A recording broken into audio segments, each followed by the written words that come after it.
Welcome to another midweek edition of Arsenal Above All. Arsenal secured their place in the knockout stage of the Europa League following a 1-0 win tonight against the normally free-scoring PSV. I'm joined tonight by Stephen Osakwe. How you doing, bro? Yeah, all good, thanks. How are you, bro? All good after that. Just glad we got the job done. You've got your third cap tonight, your third appearance on the show, so well done. I should say your cap is in the post, but I don't should put or anything. I'll take the one in your head. No, yeah, we do one of these, yeah. So Granit Xhaka continues his one-man campaign or pursuit for the Ballon d'Or, or next season's Ballon d'Or. Obviously, the one's already been decided. Steve, what do you think of the lineup, first of all? Obviously, Jesus and Xhaka starting, especially after that bruising match on Sunday. What was your thoughts on that and the general performance?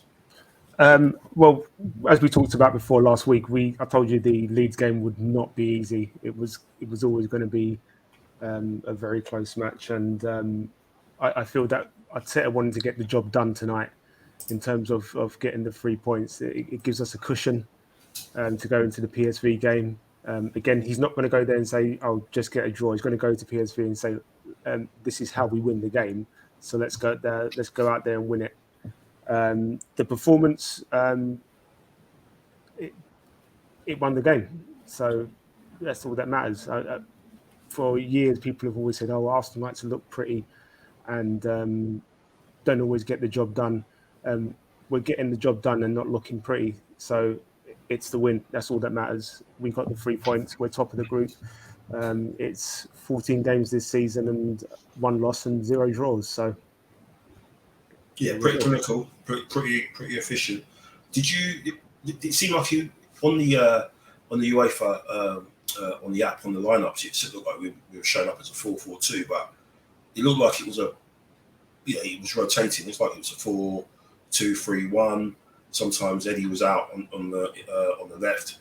The other times Jesus was in the middle. It looked like Eddie and Xhaka were on the same wavelength a couple of times, doing like the same runs and maintaining the same space. Is that a good thing? Obviously, going forward, having that rotation in the team, or do you think it's over?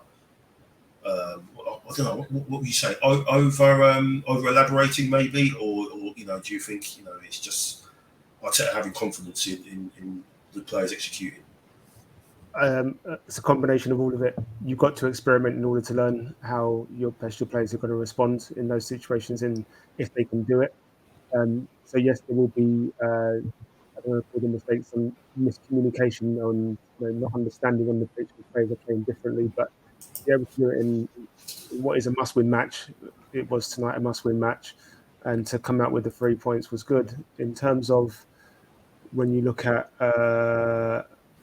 how we actually set up, yes, there was freedom for the players to be free and express themselves, and sometimes when that happens, especially when you're playing with confidence and you want to win the game, and there's a lot of things at stake. Yes, it does look like I know when Xhaka and Nketiah just sort of ran into each other once or twice, but it happens. It happens even in a fluent squad, so it's nothing to worry about. We are in a position where the manager trusts the players, and we as fans, we as supporters should just be trusting the manager. Can't question his lineup ever now, because, like I said, 14 games, 14 games, 13 wins, or did I say? Or yeah, whichever way around it is. Only 1 loss, so it's not for us to question it. It's just for us to support the players that are out there and they will respond by performing, which they have done.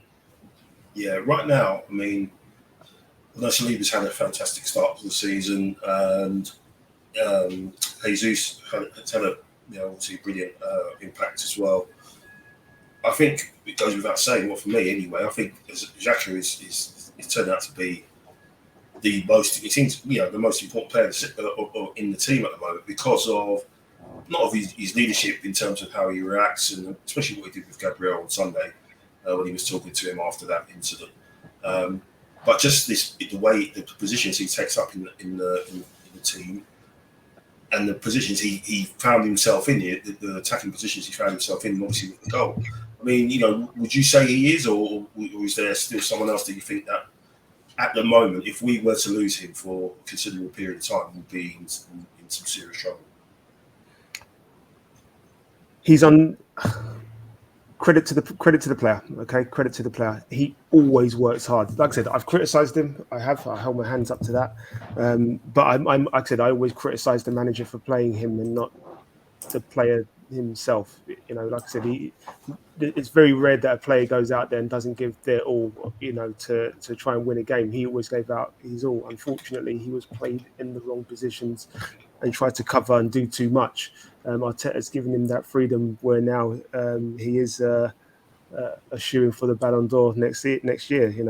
I can't see anybody playing better than him right now. Jokes aside, he's been phenomenal, and it's that work ethic, that engine, that professionalism. And I use the word professionalism as something that should be admired because that sets the standard. I used to joke about it before with a few of the lads and just said, I bet he was always first in for training with an apple for the manager, which is why every manager's picked him. But no, it's the same advice I give to my nephew who's playing for the under-15s at Barking at the moment. If you're first to training, and that means not being, I said, what's being early? He said, being early is like 15 minutes. I went, no, being early is like half hour. Said being 15 minutes early, being 15 minutes is on time, and being on time means you're late. And I said, if you get that mentality right, then that's your next step. And Xhaka's clearly got that right. He's hardly ever injured. Yeah. He's always fit. He's always available for every game should we need him. In Arteta's reign, he's probably played the most games out of all the players. So. Yeah, long may it continue. He's done well. Yeah, fantastic. I mean, in terms of PSV, obviously we go there next week and pretty much need to just get a draw just to secure that first spot. We've obviously qualified for the knockout stages, whatever happens, but we want to avoid that sort of playoff, that two-leg playoff. I wasn't really impressed with them. Gakpo was someone that people were linking us with in the summer. And obviously with the YouTube clips, he looked like a decent outlet or offensive player. But you expect them to come out and do, be on the front foot. But if that happens, we pretty much, I believe, we should capitalise on that. What do you think? At their ground, they will play. Okay, the handbrake for this game was always. I think Ruud and Fensway would have tried to set them up to try and stop us and try and get something lucky. If we were more clinical tonight, the scoreline would have been a lot bigger. Yeah. It's and that would have meant going 2 or 3 goals up would have left more gaps to go 4, possibly 5 goals up. This big scoring game that you guys have been talking about in the past. I think when it gets to their ground, the onus is on them to go win the game. Arteta will set us up to win the game. He'll just say, be smart about it, but control the game, control the ball, and win the game. They will have to play, which will leave gaps. And I don't expect to see Jesus in that game, but I do expect to see someone like Martinelli, who will have the pace and the energy to exploit those gaps and put the game to bed. So. Yeah, they will definitely play better and more attacking. I mean, Gakpo, I don't want to say the pressure's on him as their captain, as their main threat, He showed glimpses of what he can do and what he can produce, but it was nothing to be worried about. And if for any potential suitor, I know we were also linked with him. For any potential suitor, this is probably not the game to judge him on. And that's more. Like I said, that's more to do with how PSV set up as a whole than what he's capable of doing. In the second game, I expect him to be more free. They'll be at home. The onus is on them to win. They're going to want to try and win, and Arteta will just say, look, they're going to try and win here, but control the game and you win it, and that's going to be it. Yeah, I mean, they'll definitely come out on the front foot. I just think with us this season, there's been a few goals where we've scored goals on the counters and also transitions or quick transitions. You know, the goal against Leeds, where we turn that mistake into a goal. Obviously, a couple of goals against Liverpool. So I think if it gets into that situation where we do have to, sort them out on the counter, I think they're well capable of doing that. Obviously, it depends on the personnel who he has out there, but I think he'll start right on the after, put him on the bench tonight. I think Jesus probably will get rested, but I think Martin Ellis could probably be the key man out there, and he's got space to run into. You know how dangerous he is. Obviously we followed up another 1-0 win, so that's 3 in a row. We had a pretty contentious one on Sunday. Well, still fall out from that, and as what happened last week, obviously was on the Tuesday chat. But what was your take on that as well? What was your views on the controversial incidents, which there were a lot of? So you probably be talking for about another half an hour. Okay, I won't go into all of them. I said Leeds would be a difficult game. It was a difficult game. There were the penalty that wasn't given. I mean, it probably could have been. The one that was given maybe shouldn't have been. This is where a referee gets good respect, and it should be acknowledged, is when he went to the video screen, okay, with the Gabriel incident, and probably, hopefully, that's the way forward for those sort of incidents. Yes, it's all right to give an instant reaction and go, yes, I think I saw that. That's a red card. But on closer inspection, it's probably not even a yellow. Yeah, it's probably a foul against Bamford on Gabriel, but he's overturned the red card and the sending off, and what probably would have led to a penalty as well. Like I said, it's one of the ones that it can go against you and it can go for you. For us, it went for us in that situation. But when you look at it, Bamford is not getting the ball. Gabriel's between the goalkeeper and Bamford shoulder barges into Gabriel. So Gabriel sort of falls and reacts, unfortunately. But the initial barge is there. Bamford isn't getting the ball. Bamford is nowhere near the ball. It's not like he's going to nick it from Ramsdale and knock it in or anything. So he's not denied a goal scoring opportunity or anything like that. Like I said, Bamford probably could have been booked himself, but it's just Gabriel's reaction that got him the booking. The game started played about 2 minutes, then there was the power failure, and I think that didn't help either team in terms of having to build up, get going, and then stopping almost immediately, and then having to go back into it. Especially not us. I don't think it helped us at all with what we've gone for. Obviously, Leeds hadn't had to travel 2,000 miles or whatever during the week. They could obviously just focus on us, but we did, and then obviously had that travel in, I think, first early, especially on Friday morning, and then obviously to go back up north again. And then all of that happens. And then obviously it could have played a pretty major part in the way we sort of fell off in the second half. Who's saying? No, I was just going to say, we fell off quite a bit in that second half, and like I said, we suffered. I knew Leeds would come and play. I knew they would try and hit counter attacks, attack with pace, attack with numbers, plenty of running, plenty of energy. They brought all that to the table. They provided a great spectacle for neutrals, for Leeds fans, for anybody watching around the world. So yeah, it was great to watch in the end, during it, and especially with the Gabriel incident. It was sort of hand on heart sort of moment, just if it's going to happen. And I said we got the result, so that's what it matters. Yeah. Winning ugly. Yeah, I think people are a bit overboard with it, with the performance and stuff. And I think the performance we had against Brentford, where we went there and we dominated and we rallied obviously 3 goals. I think everyone's expecting that, especially when we play against maybe teams that aren't in the top 6 and we're away to them. You forget we're not trying to compare us to the Invincibles at all, but that season there were a couple of horrible matches. There was a couple of really bad performances that we managed to get through with a win, or in a lot of cases when the draws. But we dropped points against teams that you didn't really expect us to draw or drop points against. Like for example, that Invincible season, we didn't beat Portsmouth home or away. So people forget about who were Portsmouth. So we're learning different ways. That I think each of our games that we've won, which has obviously been a lot, it's been 13.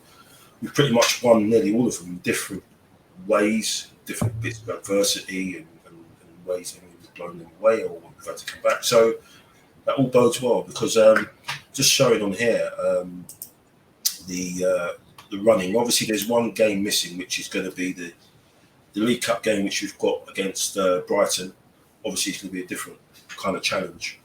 The new manager now, and not against Potter, who seemed to have a number over Arteta in a sense, and it's going to be interesting to see what happens when we match up against him on the 6th of November. But that's the running, Steve, of games. Obviously you've got the Europa ones in there as well, but the league games, and I know Neil's pretty much come on and said he can see us winning all of those, or I can see us at least going through those games, not losing, especially the Chelsea one. I think obviously we know who's going to be definitely going to be arriving on time for that one. It's going to be really early. He'd be probably, knowing him, he'll probably arrive in his gold Lambo, check in to the Chelsea hotel, which is right there, and have a nice sleep, thinking about his revenge on Arteta. But I think that one's going to be the game. Wolves don't look like they're going to be getting a manager until the new year, because no one wants to manage them. Less said about that, the better. But so that run in there, I mean, are you looking the same as Neil, or is it just that Chelsea game? Obviously, then we could have a World Cup break, still at the top of the league, or what are you thinking? I'm not one to underestimate teams, and I pick out Southampton first, just because they're our next game. Our record at St Mary's in recent years has not been good.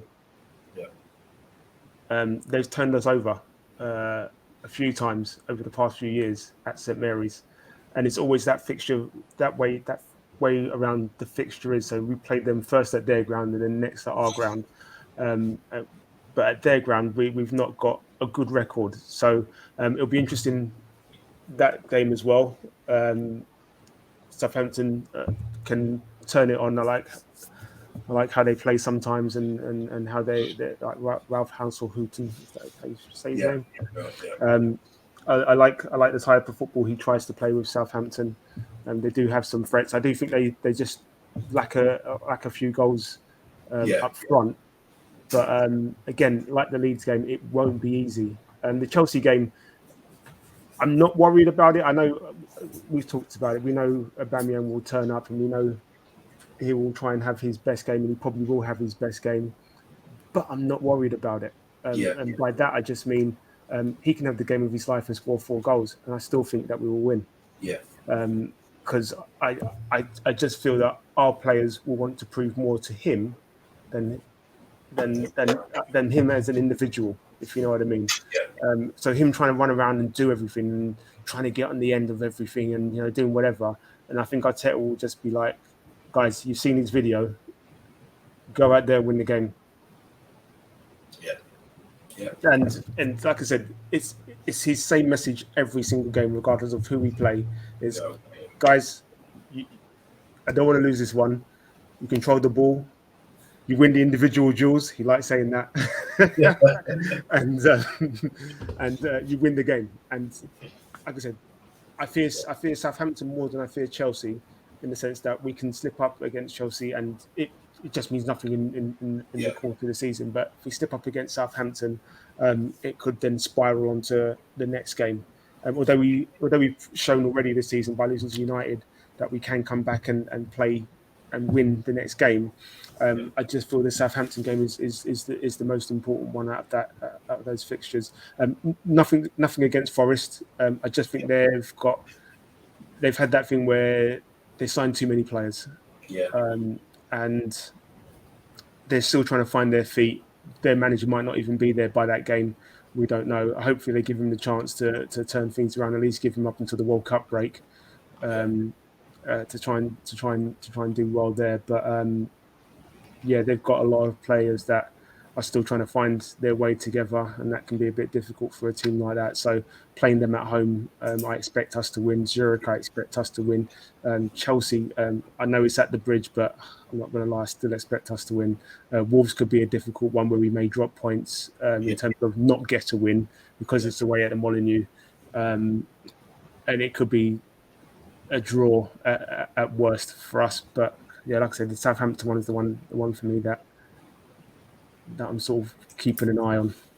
Yeah. I mean, we've some pretty ropey games against them in the past. I think we went down there. We got turned over 4-0 when we were top of the league once. That was a shocker. So hopefully we'll go there with the right attitude, which is Arteta's thing, and put in a really good performance, and the players that will come in, I'm sure there will be a bit of rotation will come in and do the business. So that was just a brief overview of the game tonight, and also a little bit on Leeds. And we'll finish slightly different tonight. We've got a couple of questions from some of our viewers, Steve. So far away. Yeah, just to go back to tonight's game though, just to give a couple of people a couple of players their due tonight. Our back line, Rob Holding sort of snuffed everything out. Matt Turner's kept another clean sheet. Is that his third clean sheet? So he's just had clean sheets all the way through now. Yeah. And there was one mistake in there between him and Gabriel with a pass back, but apart from that, it was again pretty solid and complete. It was good to see Reece Nelson come on. I thought he would try and do something, which was probably not his MO coming on at that time. It was just to try and keep holding the ball. He controlled the ball when one came down, and he controlled it on his chest really well, just out on the right wing.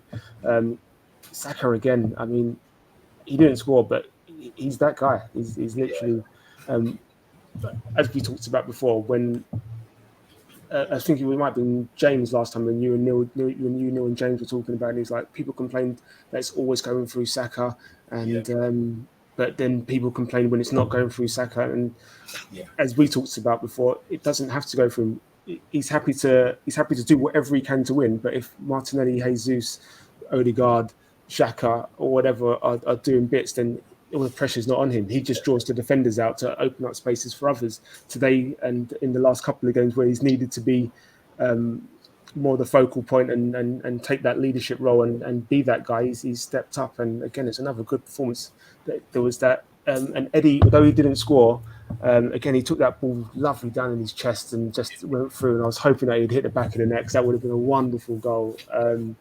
But it was, again, like I said, if you look at individual performances in terms of throughout the game, there were nice moments, and we won ugly, so that was a win. In terms of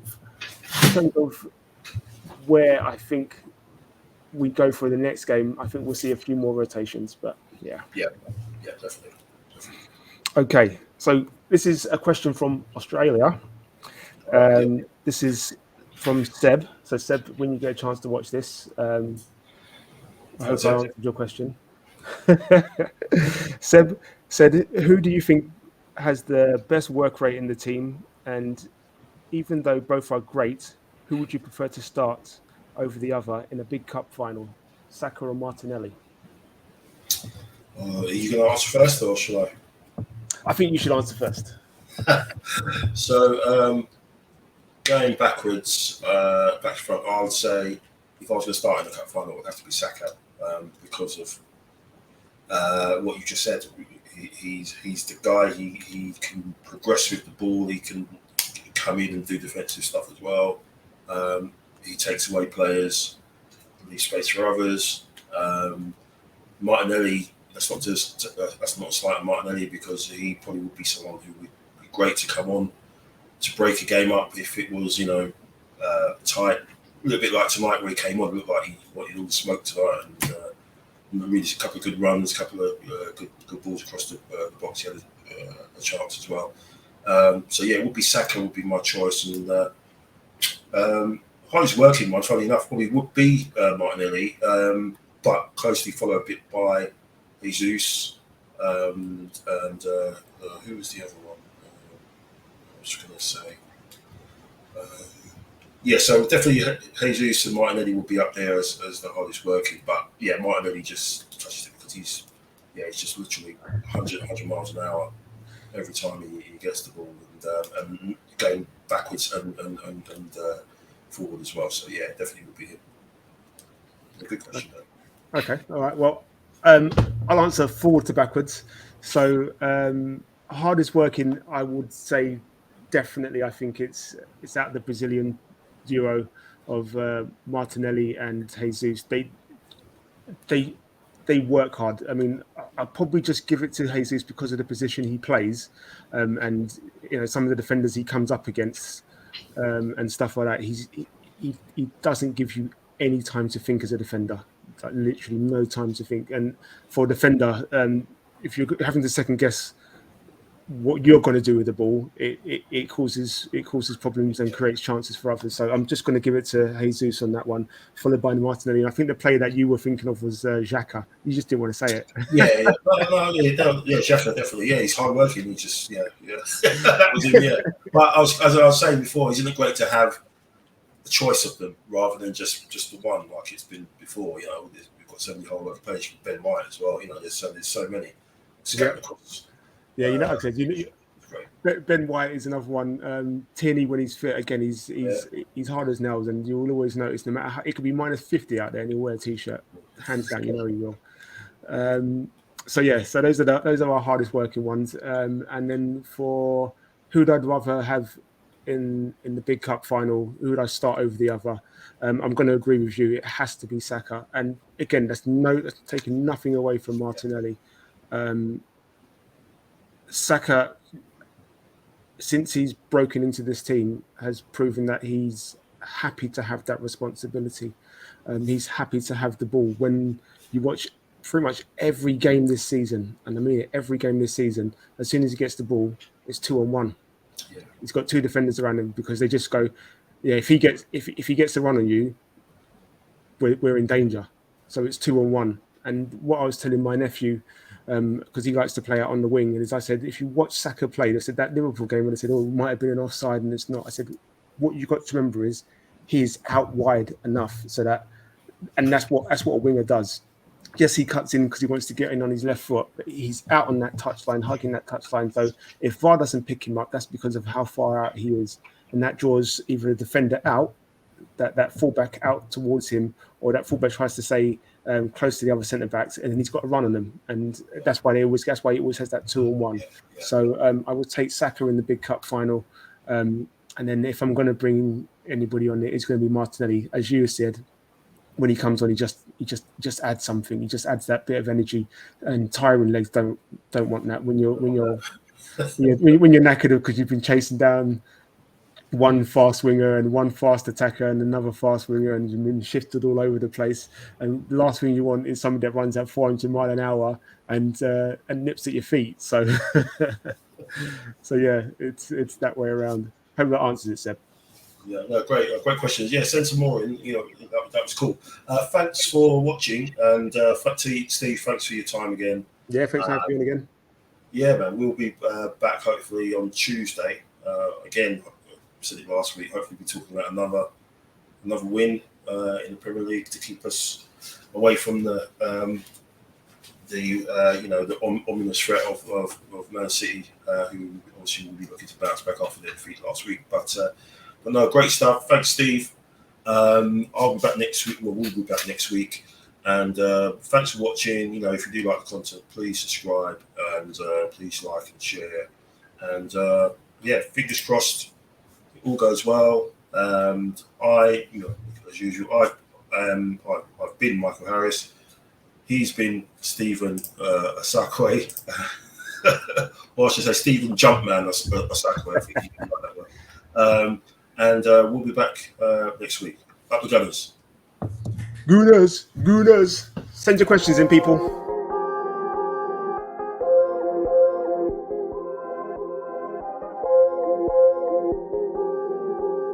You know who made it.